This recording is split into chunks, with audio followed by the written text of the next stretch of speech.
did my research paper between me and my mom. Our conversations, kind of what the relationship is like between the two of us. And I've come to find there was quite a bit of elements of listening within our conversations. Two of the biggest ones are when we talk on the phone or talk face to face, we both are polite towards each other and we don't really like try to be, I guess, rude when we're trying to talk to each other. Another one that I've also come across is empathic listening. I personally often find myself using this, being that she is my mom. And now that we're like older, we're not little kids anymore, we can kind of start to understand where they come from. As like for me personally, I can start to understand where she comes from when she talks about certain topics. And then I've also found a lot of verbal messages within our conversations. There are some indirect messaging, like we tease each other, joke around, that type of stuff, but it's not to be harmful. It's not to put the other person down.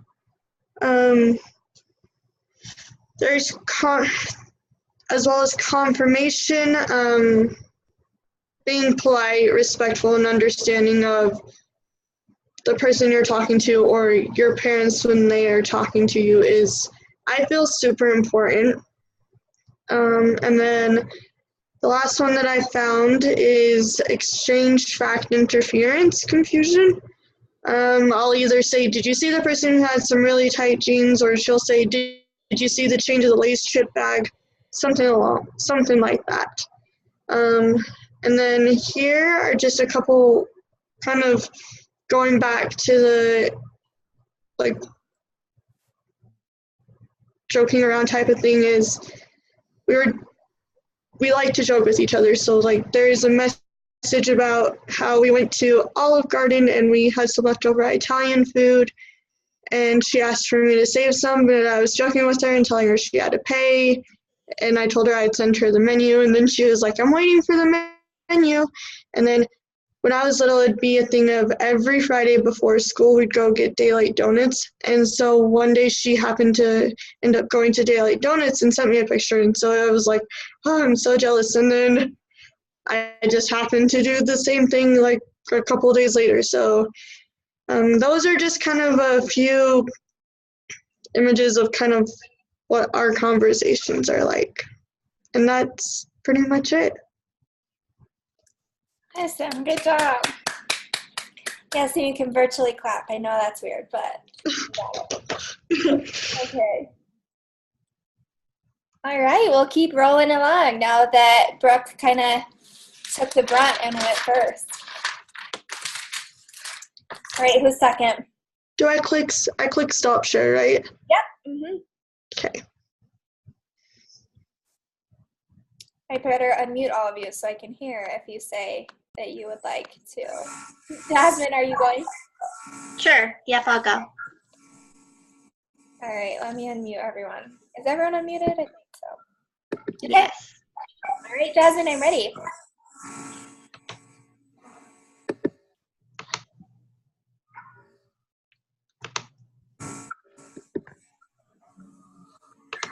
There we go. Okay. Oh, I think a few of mine are on the side there, so hopefully that doesn't mess it up too bad. It'll be all right. Okay. So I did my communication analysis on communication between my boyfriend of 5 years. His name's Mike. So since we've been together for a while, we tend to cycle between the involvement, intimate, and repair stages. And then there's just a little introduction of some of the things that I found in my communication. First off, communication is purposeful. That played a big role. We related and improved our relationship. We helped each other with daily tasks and problems. We tried to influence each other's political opinions and parenting behaviors, and that actually turned into a conflict. And then we learned about each other's day jobs, fears, and goals. And a lot of our conversations had to do with a new job that he started a week ago. So since it's new, he spent time explaining his new schedule, his responsibilities, equipment, feelings about it. And in talking about that, we found some barriers to listening, including semantic noise. He uses a lot of technical terms to explain the tools and the vehicles that he deals with, and I don't know anything about tools or vehicles, so when he was speaking very specifically, a lot of that just went right over my head. And then we encountered a lot of mental distractions because he gets up and leaves for work before I'm up, and then he's home late. So by the time we're together, sometimes we don't have the energy to really concentrate on actively listening to each other. Since he's gone a lot, we do a lot of texting, and we have pretty different texting styles, and that led to a lot of miscommunications in the beginning of our relationship, but we've kind of figured it out. One thing we do is try to stay positive and keep the big stuff for face-to-face conversation. He knows that if he doesn't reply elaborately enough to continue a conversation with me, then I interpret it as disinterest. And I know that if I don't text him first, sometimes he interprets that as disinterest. So we've kind of learned each other how to talk successfully. We also use Snapchat a lot. And in one article I read, Joseph Bayer said Snapchat was viewed as a lightweight channel for sharing spontaneous experiences with trusted ties. And that's really exactly what we do. Over the last 3 days, we've sent each other so many pictures and videos. I send him videos of our kids so that he feels like he's not really missing out as much.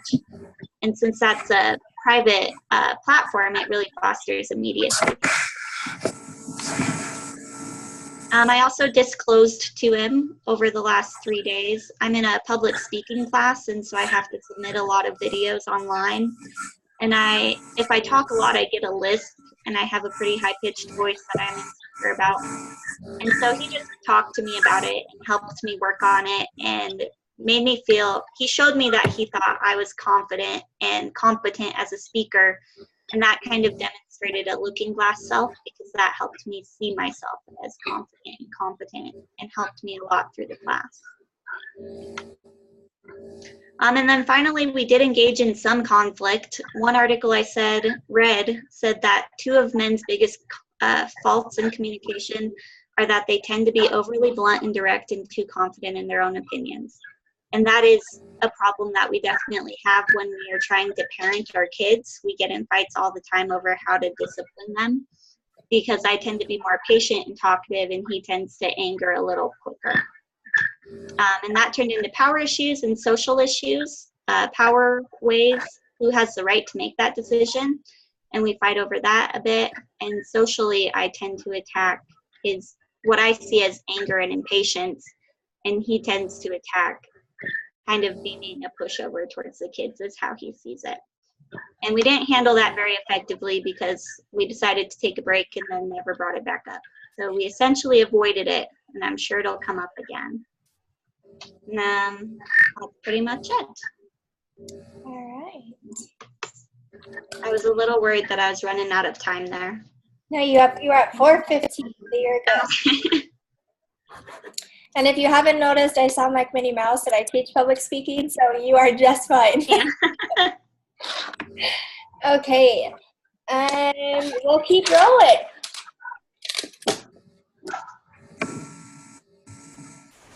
I don't mind going. Okay.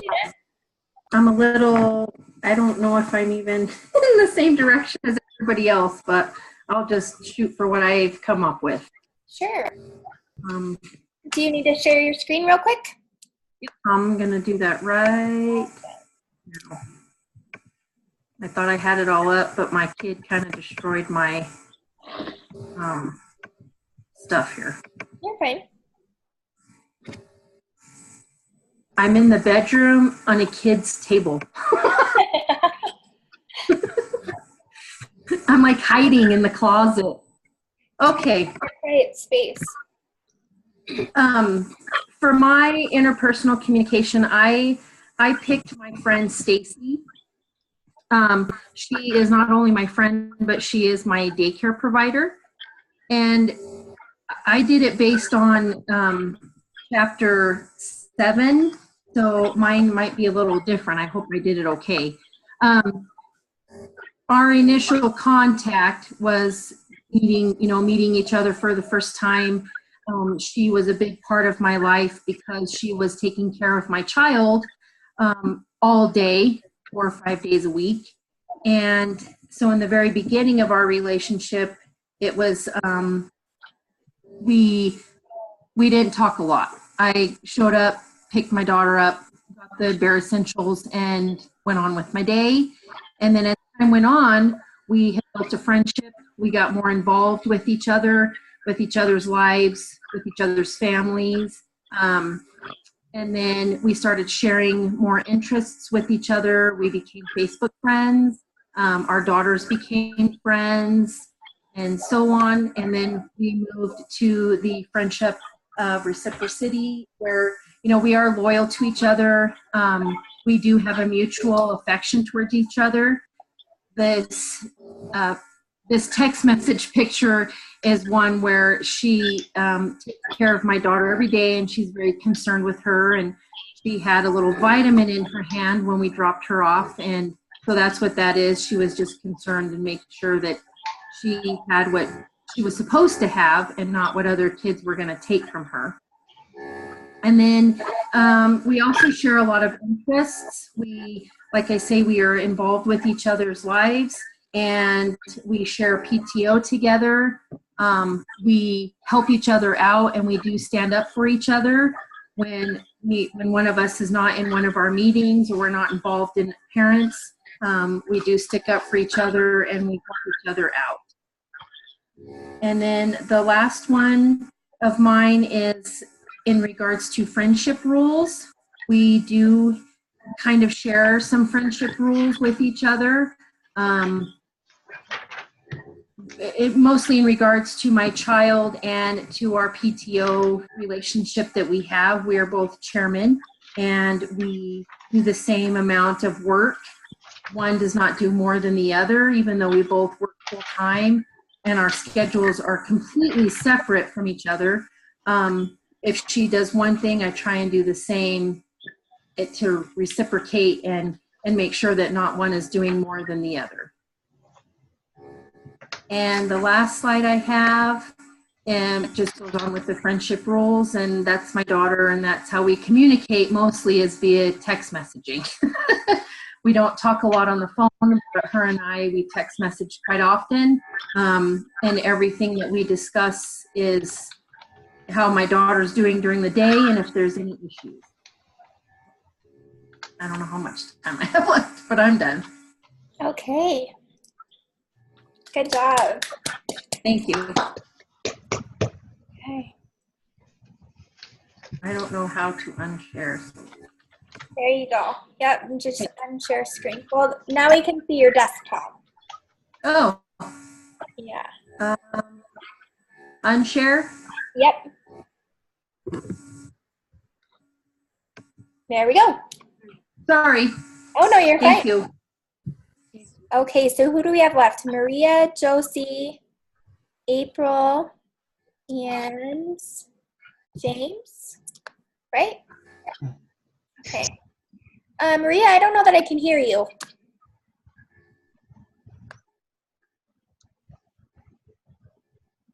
Can you hear me now? Yep. It's like the cell phone commercial. Can you hear me now? Okay. Okay, whenever you're ready. And just so you guys know, you should be able to grab the little box that has everyone's face and move it kind of wherever you want on your screen, if that helps you to see their visual aid a little bit better. Can you see my screen? Yep.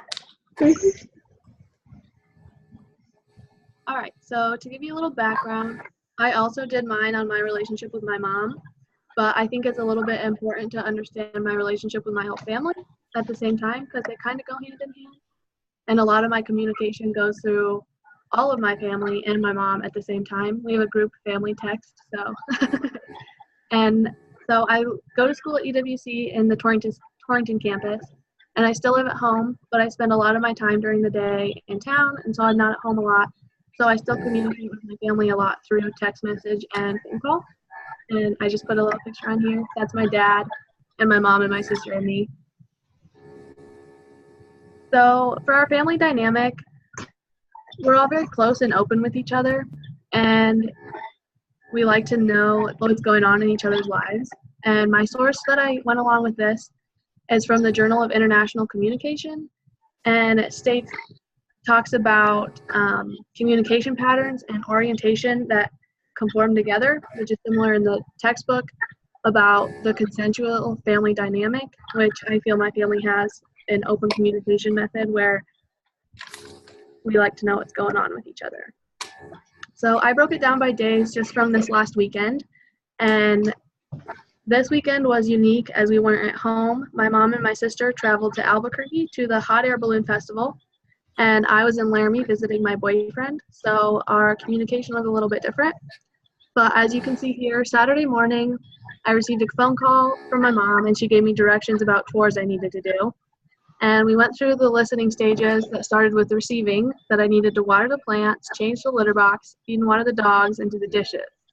I understood this with the next stage of listening because I know all the chores and I've done them before, but the remembering part is the one that I'm not so good at. I think it was due to lack of focus, being distracted when she was talking to me, but she had to ask me specifically, "Are you writing this down?" because she knew I would forget something.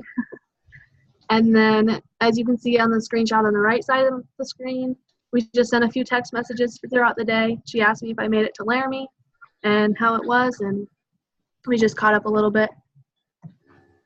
On Sunday, they were traveling back from New Mexico. So in the specific example of this weekend that I used to analyze, we just shared a phone call, and I pretty much partake active listening on both ends, where we just asked each other questions about what was going on, how our weekend was, and what was our plan for the next day.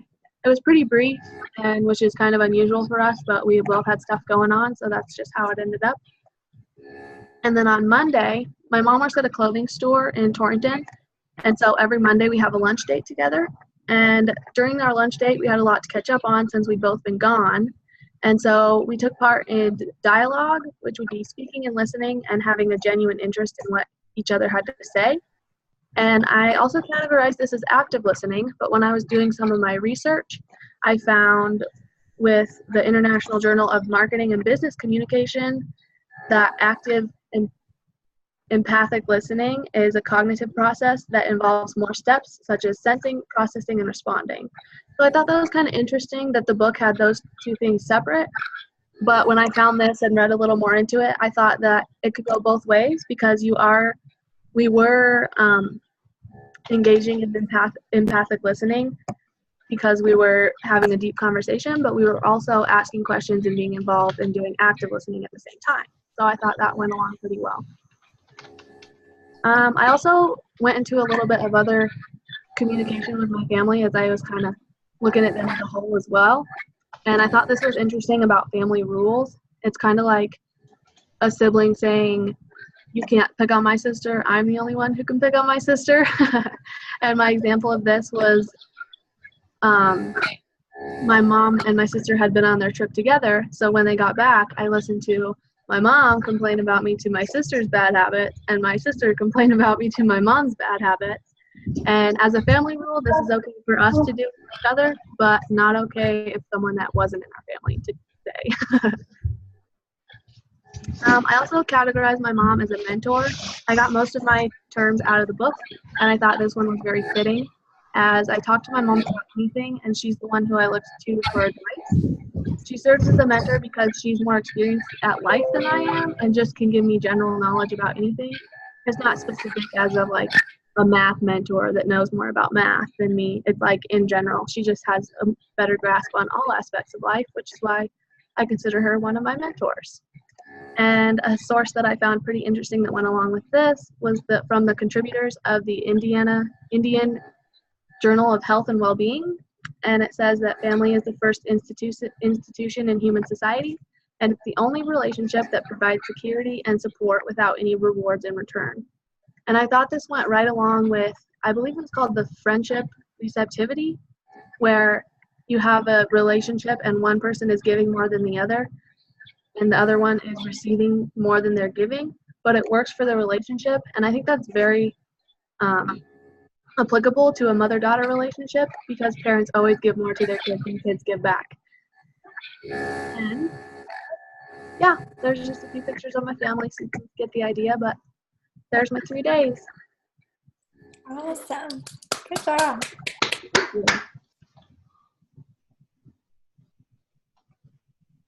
Okay.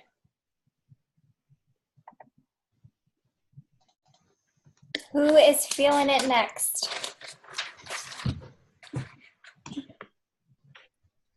Yeah, and Maria, you just hit end share screen or something like that.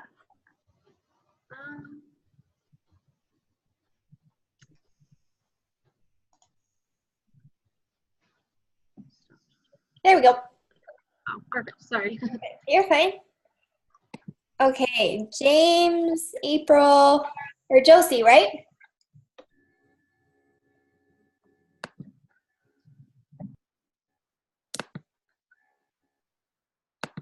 I'm trying to unmute you, Josie. It's not working. Are you muted on your end, maybe?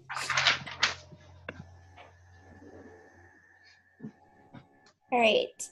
James or April? There we go. James, April, or Josie?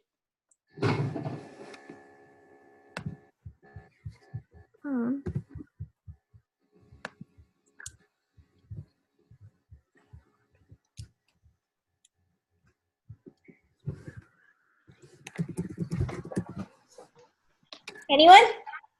April, do you want to go? Sure. All right, so just share your screen with us.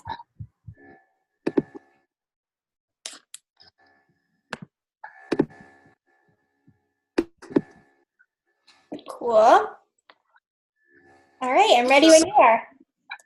I kind of did mine a little different too. Okay. But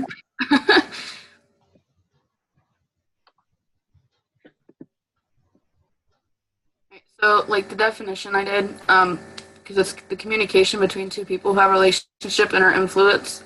I chose to do me and my fiance's relationship.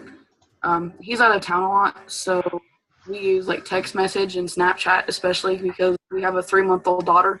So I feel like it's important for him to be able to see her because he's gone, so he doesn't get to see her every day like I do because he's gone for 2 or 3 weeks at a time. So we definitely use Snapchat a lot so that he can see pictures and videos of her. For the process of our communication, our opening is usually him telling me good morning when I wake up, which it's not really morning because I work nights usually. So it's a little bit different than maybe your guys' morning and nights.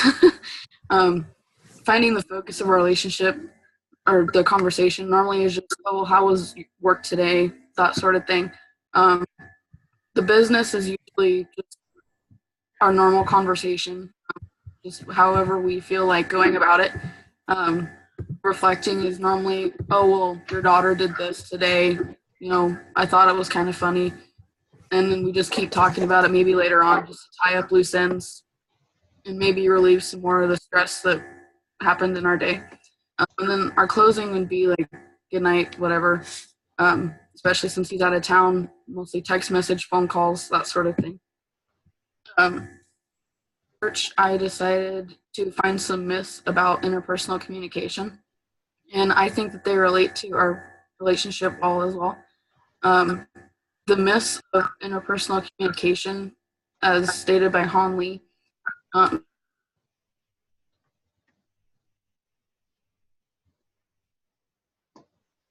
Uh-oh, we lost her. I don't know what happened. Okay, you're back. Keep going. Okay.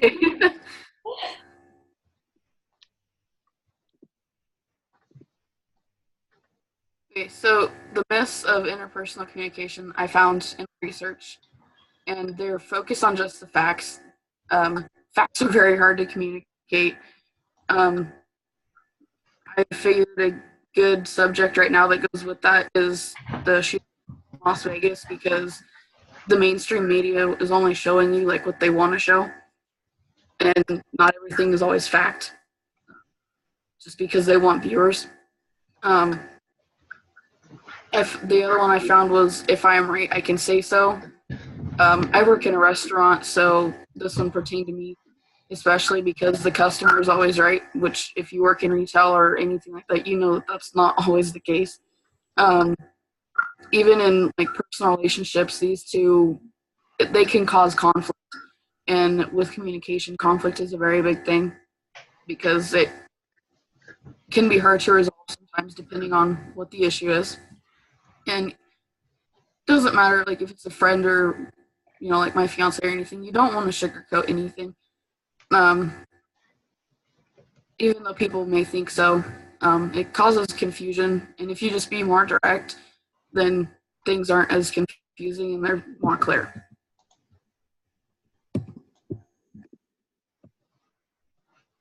Some guidelines would be to like listen effectively. Like him and I, if we're having a rough day, if he's home, we'll sit down. You know, if not, it's just a phone call. You always want to find a point to ask why. I feel like that's important because, you know, that may just be their spot where they open up to you and tell you more about what happened. You want to be consistent with your listening, especially. You don't want to act like you're not listening to some parts and then listening to others more. You want to be respectful, especially with your responses. You don't want to make the person that is talking to you feel embarrassed. You want to ask questions, and if you ask like closed-ended questions, they're just your simple yes or no. Like, you know, did you eat breakfast? That sort of thing. Yes, no. Direct questions, they help you gather more information. Like if he was having a bad day, I might ask him, well, what exactly happened? And that gives him an opportunity to, you know, tell me more about what happened during his day that may have been bad or maybe even good. Open-ended questions, they kind of go hand in hand with their direct questions because they give opportunity for more information and they can solve problems if there's a problem between the communication of you and whoever you're talking to. And sometimes they can even provide clarity. Sometimes I may ask him, what did you say? Because I didn't hear him. And he may tell me again in a different way that I may understand it more than I would have the first time he said it if I would have actually heard him. There's my work cited. Wow. Good job.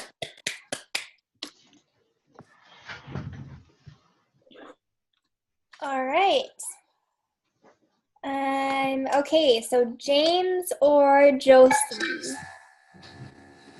Oh, someone's at my door, so you guys decide who's next. Start sharing your screen, and I will be right back. I can go. You sure? I can go. I'm actually ready now. Yeah, I can go. It's no big deal. Alrighty.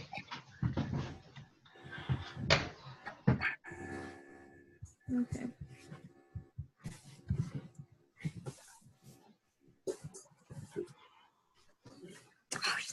Get down, boy. Get down.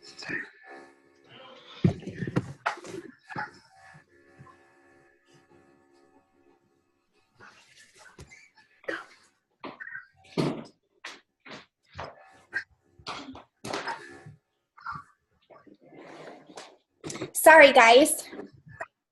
I had a neighbor stop by at the very wrong time today. Okay. Who do we decide? I'll go. Okay, Josie. Whenever you're ready, go ahead. Okay, so my interpersonal communication project, I decided to pick my best friend, Emily Zavorka. I analyzed 3 days, which were from Friday, October 6th to Sunday, October 8th. Since I'm involved in sports and everything else, I didn't have any other time when I could analyze it. I found that like our biggest communication was using social media, like Snapchat. That's the only thing we usually use. The next one was like iMessages and stuff like that. We always did that. And then our very last one, we used face-to-face conversations, which was only like on Saturday. I figured out that our number one was Snapchat, and during the time I was analyzing, I noticed that only in the mornings we Snapchat. We never Snapchat any other time of the day. It was only in the mornings.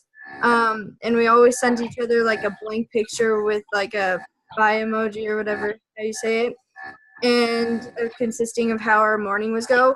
There was like a lot of times that we're actually confused about what we were saying to each other, so it was kind of harder to express your feelings and stuff to everyone, or to Emily. I couldn't really do it.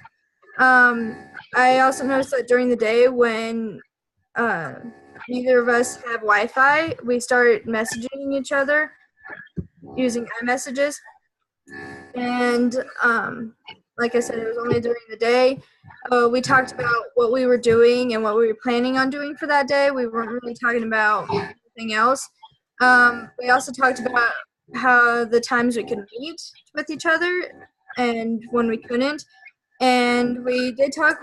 When we did talk, we were both really confused on the subjects, some of them, because the one, don't mind the birds, sorry. One was that spell check can be a nightmare when you have one thing, but it changes to a totally different word that you weren't meaning at all.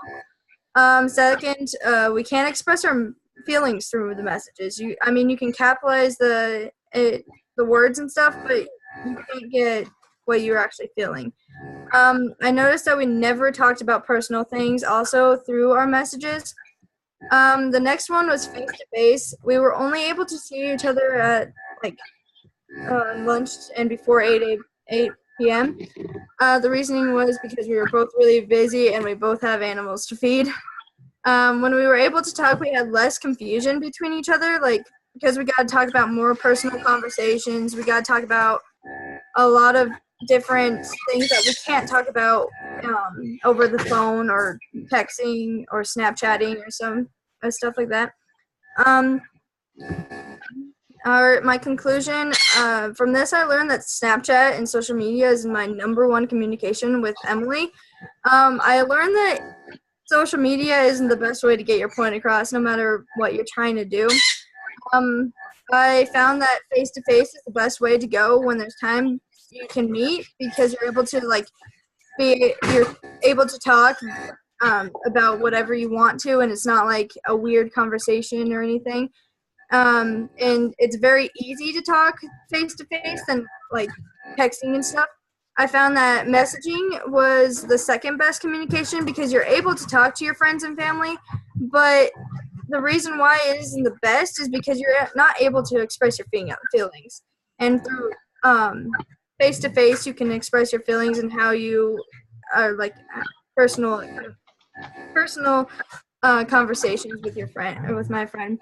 In conclusion, I believe face-to-face conversations allow you to more. I believe that face-to-face communications allow you to explain more than you can than you can with anything else. And then my friend and I should start setting up more times when we both don't have school and talk and catch up on what's going on. Since that way we'll have less confusion over what we're trying to tell each other, and we actually know what we're doing in each other's life, and just catch up on the normal things since she's in college and I'm not. So yeah, thank you. Awesome. Okay. Last but not least, we have James, right? Yeah, and you could consider me least. I probably have the worst presentation after looking at everybody else's. Great, James. Go ahead and share your screen, and whenever you're ready. Yep. All right. I'm borrowing a two screen setup. So this is either going to be my presentation or it's going to be a background. Oh, I get options. Okay, this should be it. Maybe, I don't know. Yep, you're good. Okay. All right, so for my analysis, what I did was I did 3 days with my dad. A little bit of background: he's retired from the Air Force after 23 years of service, and currently he has a job in Torrington, even though we live in Wheatland. So he and I commute to the campus whenever I need to go in for classes. And what I did was I took 3 days, and you'll see the date soon. I took 3 days, and I analyzed the big event, and I just see what was happening, and I tried to apply from the book. So the first day was Saturday the 14th, and the big event of that day was him and I got in an argument about my time management skills, and that really showed that I am very territorial, and I am very territorial. I haven't quite moved out yet, so I have a desk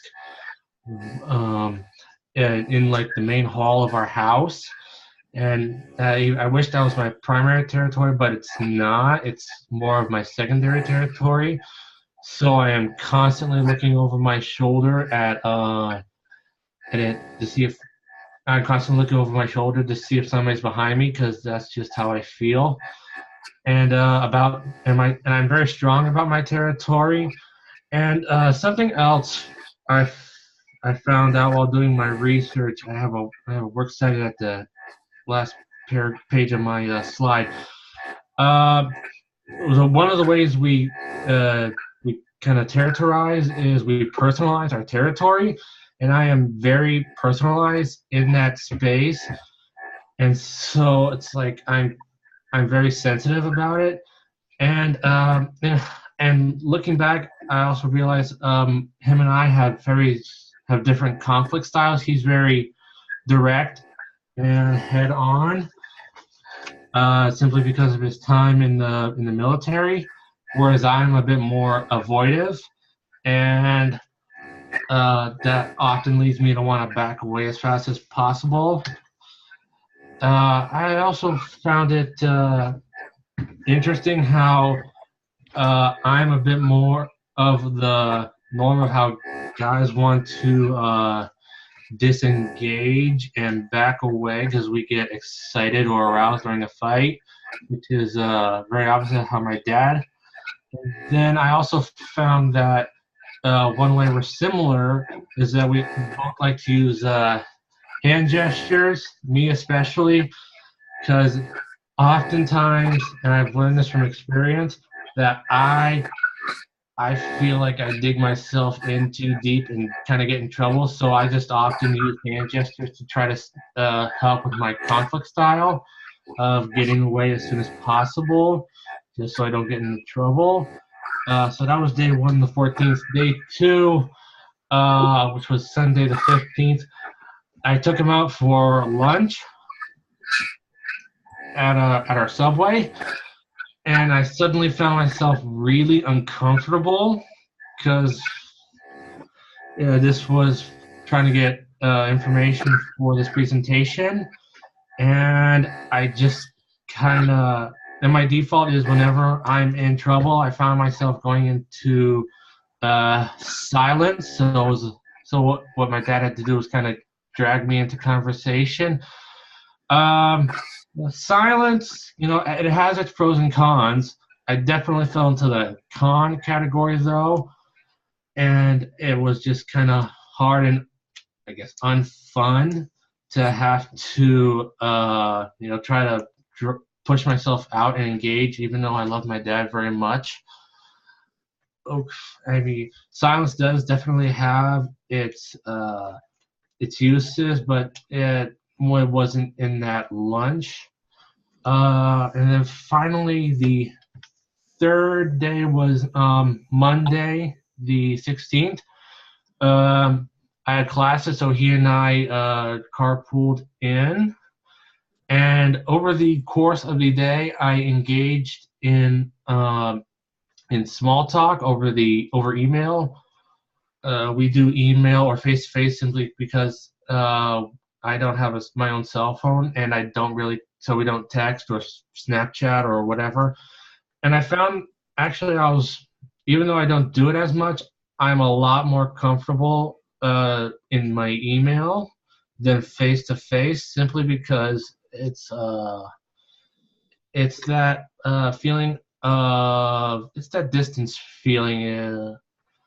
It's that distance feeling where you can just back away and you can mostly avoid emotions, and text is really faceless and blank. So I don't know if I have a conclusion slide. I do. So general conclusion for my communication style, my analysis is that I do very much face to face, and it's such a double-edged sword for me. I love doing face to. Part of me likes doing face to face simply because I feel like that's the honest way to do things. But at the same time, it's also because of that honesty and that actual interpersonal feeling, things can go haywire very fast, and I tend to go down that even though I don't want to, simply because of how I deal with conflict and communication versus my dad, my hiccup. And so as much as I enjoy face-to-face and with my dad, who can dispense advice, really good advice for me, at the same time, I also loathe it. And I would also say that as much as I enjoy email, and it would probably be more preferred if I did it more often, it's just not the same. Simply put, it's not the same. If saying, no, I need help with this in an email is not the same as saying I need help in a face-to-face environment. And then I have a small works cited page. A quick note about these. The second one, when dealing with silence, actually found. I'm running my mouth off now. And that is it for me. Okay, good job, James. And where is that? All right. Okay, so I'm going to stop our recording really quick.